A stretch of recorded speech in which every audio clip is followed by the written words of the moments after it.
Good evening, everyone. My name is Colonel Z-Man, and the SCP we're going to be looking at tonight is SCP-013-J. Object Class, Euclid. Special Containment Procedures. The northern region of the forest of Redactor, where SCP-013-J is known to manifest, has been registered as a protected wildlife preserve and fenced off and labeled accordingly. Foundation agents proposing as forest rangers are on hand to deter trespassers. A flat platform equipped with recording and transmitting equipment is in place, directly overlooking the space SCP-013-J occupies when manifested. SCP-013-J is to be approached by a Foundation field agent on a weekly basis, and the exchange is to be remotely observed and directed by at least one member of the O5 Council, unless contradicted by the O5 Council members or member in question. All of SCP-013-J's demands and suggestions are to be met as soon as possible. Description: SCP-013-J is an instance of Sepia officinalis,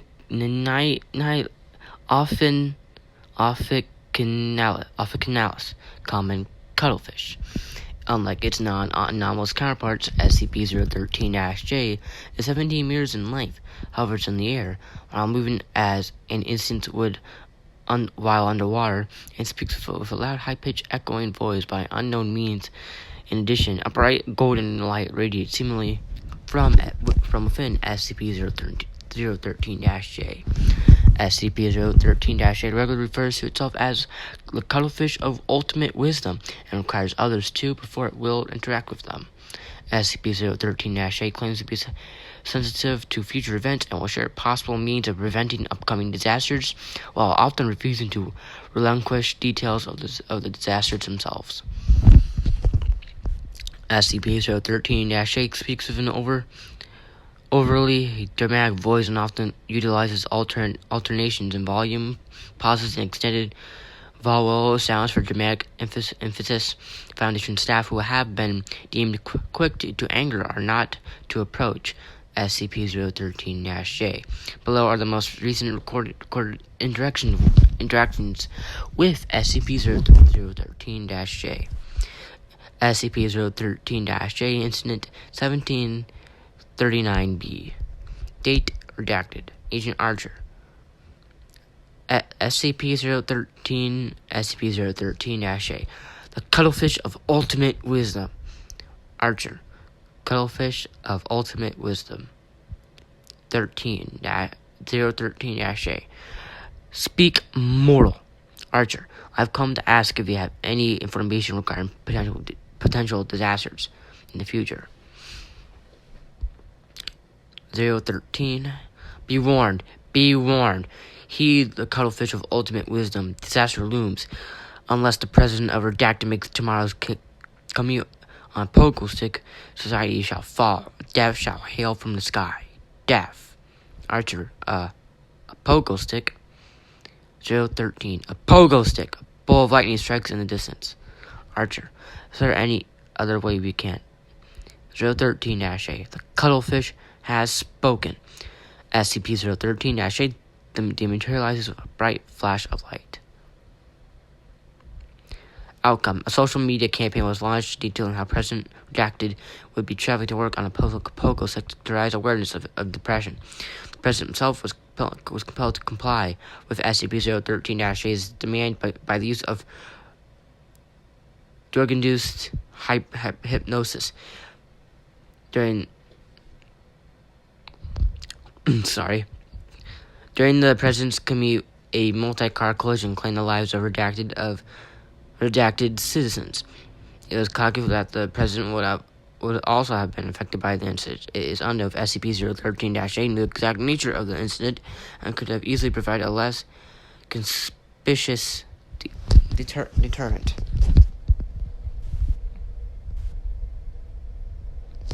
SCP-013-J Incident 1740-B. Date redacted. SCP-013-J. Step forwards. Timothy. Agent Black. My name is Leslie. 013. What can the Cuttlefish of ultimate wisdom assist you on this fine evening? Agent Black. It's 11 a.m., but anyway, I've come for a report on future events. 013. Death. Agent Black. After waiting several seconds for SCP-013 to continue. 013. Death races for us an attractive yet functional footwear. And unless Foundation Commander Redacted greets all whom she interacts with her warmth of hugs, it shall come for her. Black. Yeah, I've met Commander Redacted. I think in her entire life she gouged more people's eyeballs out with her bare hands and hugged. 013. Hugs are all that will spare her soul. Black. Really? Has to be hugs because after last time it seems like 013.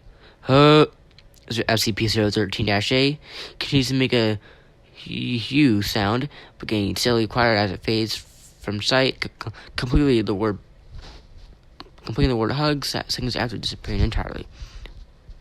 Outcome at the express order of 305 Council members, Commander Redacted agreed to take the measures SCP-013-A recommended to prevent her imminent death. 5 days later, after SCP-013-A's prediction, Commander Redacted was deploying a squadron of agents containing SCP Redacted by reluctantly hugging each of them in return.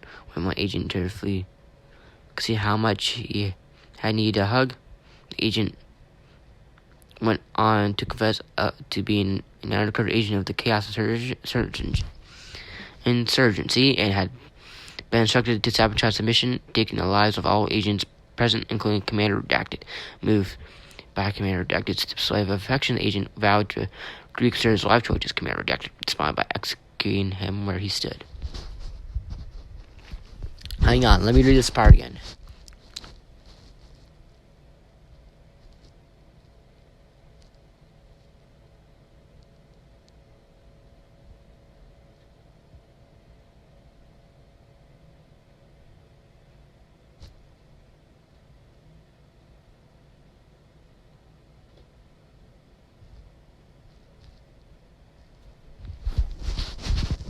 Okay, okay. So I was just reading that part of the Chaos Insurgency guy.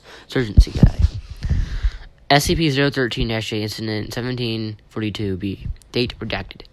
Agent Griffiths.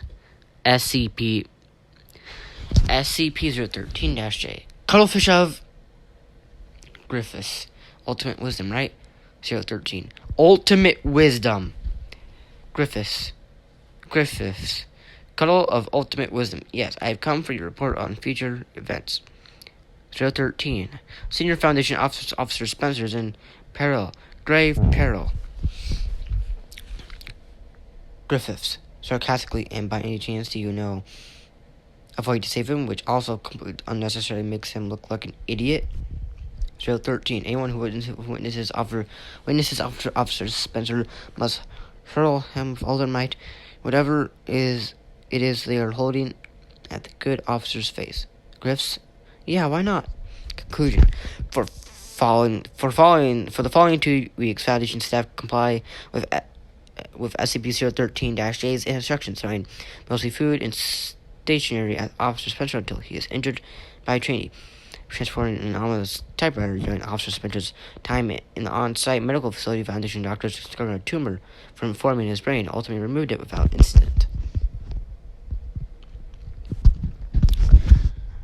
SCP-013-J Incident 1743-B. Date. Redacted. Agent Williams, Cuttlefish of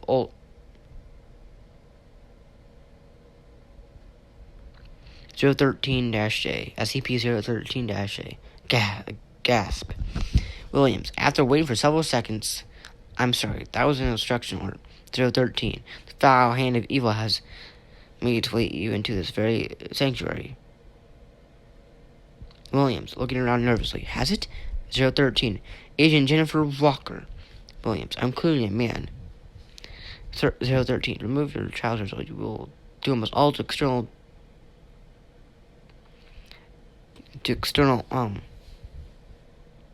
domination. I'm not saying that word. I know what that word is. I'm not saying that word. Agent Williams. Seriously? 013. The hour of domination ticks closer. Agent Williams is ordered to comply by the supervisor and 05 council member. After hesitantly moving his hands toward his belt, Williams clears his face and contorts in anger. Williams, no. You know what? Frick you, points to SCP-013-J, and frick you, points to the camera to which 05 council member is surveying. I joined the Foundation to fight monsters, not to entertain some stupid, immature space fish. 013. Fool, you have doomed us all. Williams, how? 013, Cuttlefish are cephalopods. Ignorance is a greater danger in the entire universe. Williams, and I suppose we could have avoided this horrible catastrophe if I'd been staying here with no trousers like an idiot. Well, forgive me if I can. Whoa, black and red aura surrounds Agent Williams' trousers, and he begins to rise in the air. Agent Williams' trousers. Wahaha! Now that I have harnessed enough of this mortal's irritation, can I destroy this world, and nothing can stop me? Williams, are you freaking kidding me? Agent Williams' trousers. Mwahaha! Agent Williams' trousers vanish, and the shroud of black smoke leaving Williams falls to the ground. Closing statement. Agent Williams' employment with the Foundation was terminated immediately. All future agents to interact with SCP-013-A are to be thoroughly evaluated by an on-site psychiatrist and selected based on the past experience of dealing with similar troubling entities. The hunt for former Agent Williams' trousers is the newly designated SCP redacted is underway, but thus far no progress has been made.